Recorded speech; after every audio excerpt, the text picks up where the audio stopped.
was a very cathartic sort of video, and I didn't really think about doing it until last night. It's addressing Mark Hamill himself, and the reason why is this. In a day and age where women in the United States of America have more freedom than we've ever had before to watch a lie being perpetuated in Hollywood by women, by phony women like Kathleen Kennedy, that little girls can't look up to men like Han and Luke, our champions, is wrong, and we need to address it. We have more freedom than we ever had. In fact, I think George Lucas tapped into that when he created Leia. So, the following video, I do use some salty language, but I feel like I'm talking to my brother. Okay, I feel like I'm talking to someone I've known forever. And he kind of needs to hear this. They all need to hear this. It's time to stop it. It really is. It's time to stop, because you're killing not only Star Wars as a franchise by perpetuating this garbage, you're killing the film industry because no one cares anymore. People don't go to movies anymore. No one watches the Oscars anymore. All right? It's time for a reality check. Yeah, everybody, welcome back to the cantina. Grab a drink, pull up a chair, pull up a bar stool. We got a lot to talk about. Mecca Random did a video talking about how the SJW feminazis have basically co-opted Mark Hamill, and this is actually addressed to Mark. You need to stop. You need to stop. Okay? Because what is going on is everything that you did, everything that George Lucas created, everything Harrison Ford did in the original trilogy is being destroyed. Why? Because you're guys, and that's wrong. You do not lift up women by bashing men. And our problems with all of what's going on with Disney Star Wars are plethora. Compounded by the fact that apparently what's left of the Lucasfilm Story Group, Pablo Hidalgo, the brand manager, are you kidding me? Is basically mocking people for being upset that in the cartoon, the YouTube thing, Galaxy of Heroes shows, which is so, what? Luke fumbling with the wire. Do you remember the scene where they have to get across the bridge and the bridge won't come across, so he's got to pull the wire out of the belt that he pulled off the dead stormtrooper, throw it around the thing, and then they both swing over together? He is fumbling with the wire in the cartoon, and Leia shoves him up against a wall. A, that didn't happen. B, that's out of character for Leia. I mean, quit trying to Captain Marvel her, okay? Second of all, in a comic book, and I'm gonna put the screen grabs I grabbed because they're awful. They're just awful. Of both scenes. Leia, 80-pound Leia, 5'2", 80-pound Leia, who would probably have a hard time, throwing a punch and hurting me because I'm that much taller than she is. Throwing a punch and knocking a 6'1", 165-pound Harrison Ford on his ass, Han Solo. Really? Really? First off, Leia's a composed diplomat, so her losing her temper to the point where she'd do something like that is a little bit out of character, don't you think? And the only time she did lose her temper really was when somebody like Han did something to piss her off, tweaked, pushed her buttons, which he could do very well, by the way.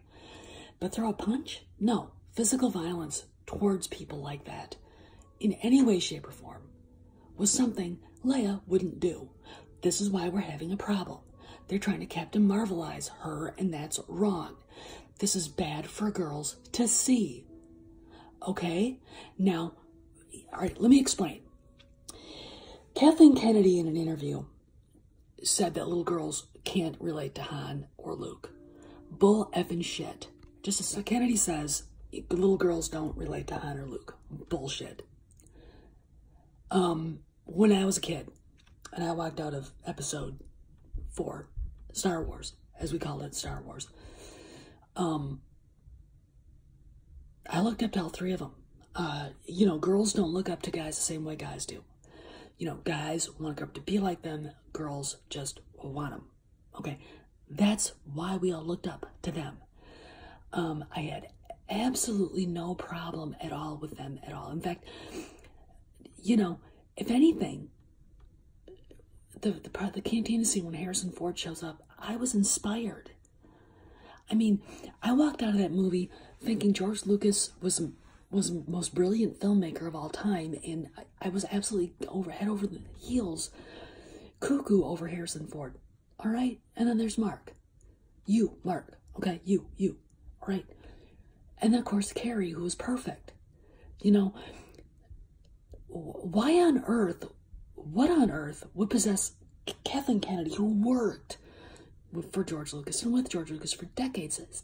What would possess her to say something like that? Look, I'll tell you a story. This is about me growing up when I was a kid. I was the youngest of 9 kids. My oldest brother, was one of the original hippies. He would have been 76 this year. The youngest of 9, big Catholic family. I have 4 brothers and 5 sisters. I was bullied in school. Basically was horse crazy. I was pretty much introverted. I hung out with my dad quite a bit. I was daddy's girl. My mom would take me all over the United States, and I got to see a lot of stuff. I actually discovered that my oldest brother used to hang out with Lucas and the guys in he's been to Skywalker.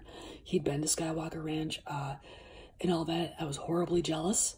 And I could sing. I was a really good singer. And I was daddy's, of course I said I was daddy's girl. 4 brothers.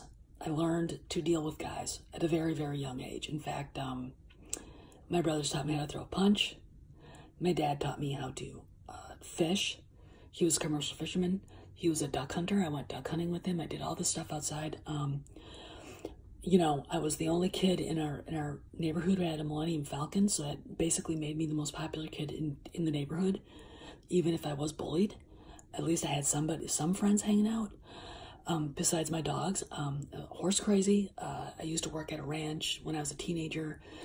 And I have a bad back because an Appaloosa mare decided enough discussion and she launched me, which is, that's another story. When I was 12, my dad said, okay, what do you want for your birthday? And I said a horse. He said no.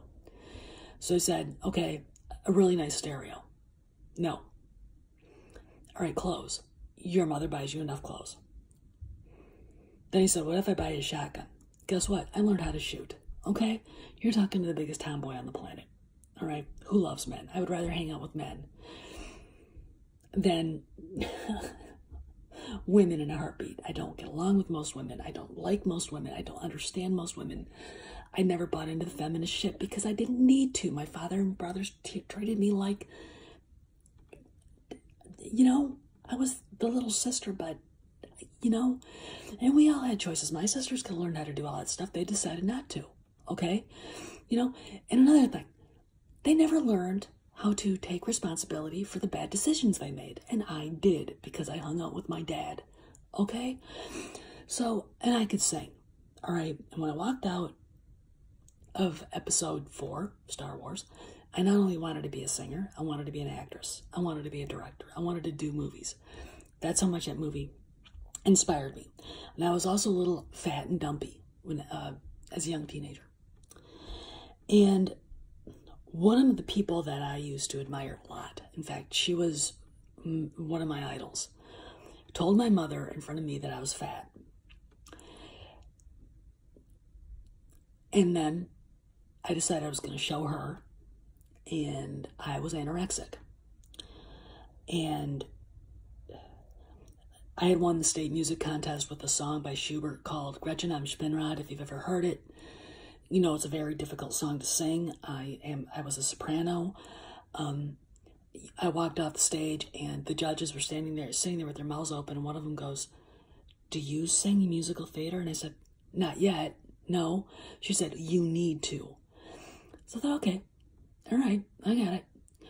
When I was 19, I weighed 90 pounds. I'm 5'6.5". Okay. And I got, in that November, there's a really bad flu going around.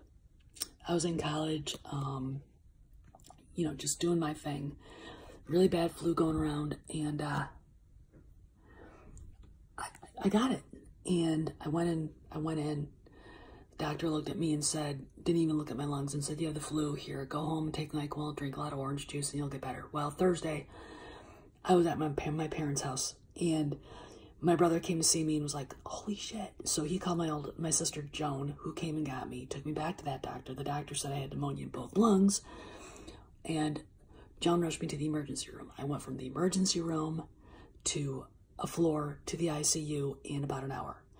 And I spent the days before Thanksgiving, they thought I was going to die. I can't remember hardly anything except my brother reading me stories out of the novel, Watership Down. I used to raise big white rabbits, big white New Zealand white rabbits. You know, nurses braiding my hair and all the rest of that stuff. And anyway, my brother Bill, my oldest brother, the one I talked about, had a friend at Stanford, and he called him. He's a doctor, and the doctor, he basically said, she's got to go to Mayo Clinic, because I grew up in Wisconsin, right on the border on the Mississippi between Wisconsin and Minnesota, and about 90 miles away from Rochester. And everybody was home. Everybody came home because they thought for sure I was going to die. In fact, when Mayo 1, the helicopter landed, I had about 20 minutes to live. They got me on the chopper, and everything changed. They gave me 100% oxygen, which ate holes in my lungs.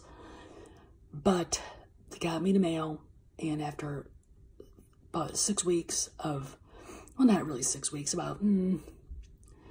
I started remembering things. I started coming out of it right before Christmas. And I do remember the little speakers that are attached like to the TV sets in the rooms. They had the Packers playing. I was at the time a big Packer fan, and I don't watch football anymore for various reasons. Anyway, my parents had to suffer through at least 3 or 4, maybe 5 times of me nearly dying, going unstable. I had an experience I've talked about on podcasts, but I'm not going to talk about it here. I almost died. Let's put it this way. I should not be here, but I am here for I don't know what reason, whatever that is. Anyway, my soprano voice was gone. I had nothing. I couldn't, who's going to want to see me in a movie with this? See, there's the tracheotomy scar. So I had to decide on something else to deal with my life. And I kind of fumbled around. And after my father died, I was kind of wandering around out in the wilderness. I graduated college, but I really didn't really know what I wanted to be when I grew up. Ended up going to D.C. in 2000 on my own and working for a nonprofit, then on Capitol Hill for the Majority Leader. And then I got an executive branch job. And then and at that time I met my husband, and he was a Marine Corps major at the time. He went to Bahrain from Hawaii, and then I went out to Hawaii after he came back, and we got married. I never regret a minute of it. Every choice I've made since I decided to make my own choices and own them has been a good one. Okay, what you're teaching in Hollywood to girls is that all boys are bad, that you're better than they are, you're superior. That's not feminism. That's feminist superiority garbage. And there's a reason why it's called feminazism. Okay, the thing about the OT and even the prequels is that the women were well written. Leia, Mon Mothma, Padme were all well written. Tough, strong, but sweet, vulnerable, right? A real woman, not Captain Marvel, Mary Sue bullshit, okay? And, watching Mark, you post stuff about just girls, and oh gosh, blah, blah, blah. Just stop it. You know, we looked up to you guys when we were kids. You boys, you and Harrison, okay? I mean, we looked up to Carrie too. It didn't matter. Good character who inspired us. We looked up to you, okay? But we're girls who liked Star Wars, like me, okay? I didn't need to be told boys are all bad because I have 4 brothers and a father who were not. Okay? So friggin' stop it. Just stop it. And the reason is this. The things that you're telling girls are dangerous to girls. No, a girl can't beat up a guy that big. Okay, she can't. All right? There's only one way to be equal to a man that is that big if you're a small woman. And I'm not going to tell you what it is, but I you know, I could. And I do have a license, but I'm not going to tell you what it is. And you know what I'm talking about. I can't do that stuff. No woman can. I don't, you know. I mean, stop it. This stuff with Vice Admiral Holdo, no one liked that character. Let me explain to you. Laura Dern might be a nice person. I don't know. I don't know her, and I really don't care. But I'm going to explain something. That character was a bad, poorly written, rotten character. She was there as an avatar for a certain radical agenda that nobody cared about. It didn't belong in Star Wars. This stuff does not belong in it. This SJW feminazi garbage does not belong in Star Wars, and you know it. And I'll tell you something else. I don't like seeing guys like you degrade yourselves, okay? And that's exactly what you're doing. Stop it, all right? Just, I don't... Girls can't relate to Han and Luke. Yes, we can. All right? Frickin' stop it. It's horrifying to me. It's disappointing. Just stop it. All right? I mean, you know, when I was a kid, one of my sisters gave me that book, Our Bodies, Ourselves. I mean, my sisters are all a bunch of crazy feminists. I threw it away. I didn't need it. I mean, God, I got all that shit in the book. By the time you're 14, you know all that crap in the state. Back in the 80s, we all knew that. We didn't care. We didn't need it. You know? And after I was sick and I went back to college, to me, I looked at all these radical professors who taught gender studies and philosophy and all the rest of that garbage is a bunch of freaking liars. Misleading liars. And they are. They are. I mean, God, you know, this is just garbage. And let me tell you something, it hurts girls. It hurts girls. Teaching equality is one thing. Teaching feminist superiority is bad. And then what does it do for guys? Do you know how many young men I know who are millennials, just normal guys, even Generation Z, the generation coming up, who are afraid to even ask a girl out for a date now because it's horrible to ask her for her phone number? Do you know? And all because of this radical feminist garbage. That's not right. It hurts boys. It hurts girls. It hurts everybody. It's got to stop. And why should Star Wars, of all franchises, be the vanguard for that garbage? Stop it. I know you won't, but you should, because it degrades you. You're degrading yourself. Okay, you are degrading yourself. Okay, if I had a daughter and my husband started doing that, I'd be like, stop it. He wouldn't, because he's a retired Marine Corps colonel, all right? He would never do that. Harrison Ford wouldn't do that. I know he wouldn't. He doesn't go on Twitter, because cool people don't go on Twitter. I mean, you know, it's like, it's got to stop. Take a stand and say, look, you know what? We're hurting the boys. We're hurting our guys, okay? If you did that, people would love it. You know, and the idea of tearing down everything that George Lucas built, why? Why be part of that? Now, I know you can't walk away because you were signed to 3 movies, but still. All right, I'm taking a stand. You need to stop it. Everybody in Hollywood needs to stop this Me Too feminazi garbage, because it has no place in the pop culture. All right, and my experience with women who run around and do that, they're bitter, angry harpies. And what they've done to Leia and Galaxy of Heroes and the comic books and the novels has turned her into a bitter, angry harpy instead of who she was. This tough-minded, diplomat, leader, sister, wife, mother. This caring, tender, hard-ass woman is now a bitter, angry harpy. That's really not attractive. And it's not a good look for Star Wars. And it's not a good look for the character. Okay? And it's not a good look for Luke, being treated like he's a bumbling idiot. And Han, who's being treated like a bumbling idiot. All right, because they weren't. I mean, every time I think of the scene where they're stuck in, they're getting her out of the cell. Luke gets her out of the cell, and they're stuck. They can't get out. There's no back door. Now the guys don't know that there's a garbage chute. She does. That's why she does what she does. They all get out together. She doesn't really. I mean, she takes over that part of it, but they all get out together, and it's all teamwork, right? Is there anything wrong with that? I mean, everybody's equal in this? Oh, wait, a man wrote it, so it's bad. Well, when a guy writes a female character better than any woman could, then it's bad. It's bad because the woman is a moron and shouldn't be allowed to write. And as far as this, we need more female directors. Well, women don't want to direct. That's why. There aren't that many. Catherine Bigelow's, Peggy Jenkins, ya la la. Penny Marshall, la la la. But how many are there really out there? Not a lot.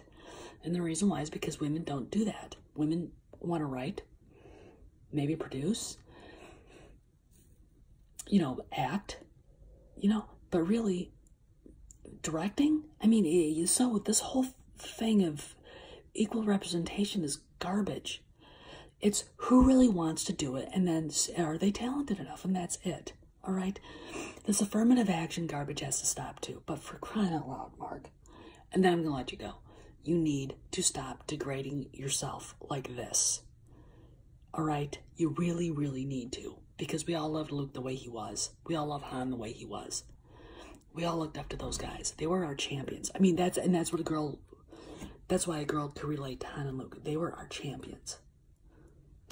All right? And what Disney has done to the characters, and Leia was the coolest chick in the galaxy because she got the coolest guy in the galaxy. And it is absolutely appalling. It is absolutely appalling to see what's happened to her character in the novels. It's atrocious. It is absolutely atrocious. She is not an avatar for radical garbage, all right? It's a sin what they've done to her. It's a sin what they've done to Luke. It's a sin what they've done to Han. And they gotta stop. And you need to not support it. It'd be better to keep your mouth shut. And I'm saying this, if I was your agent, say, don't talk about it anymore. Because the fans hate it. Because we really, really do. So this is Steph, everybody. That was cathartic. I'll see you around the galaxy. See you around the cantina. Remember to tip those Wookiee bartenders and steer clear of the bouncers because I can't control Wookiees when they start throwing down. And if you see Han, if you see Solo, the tab, pay it, okay? See you around.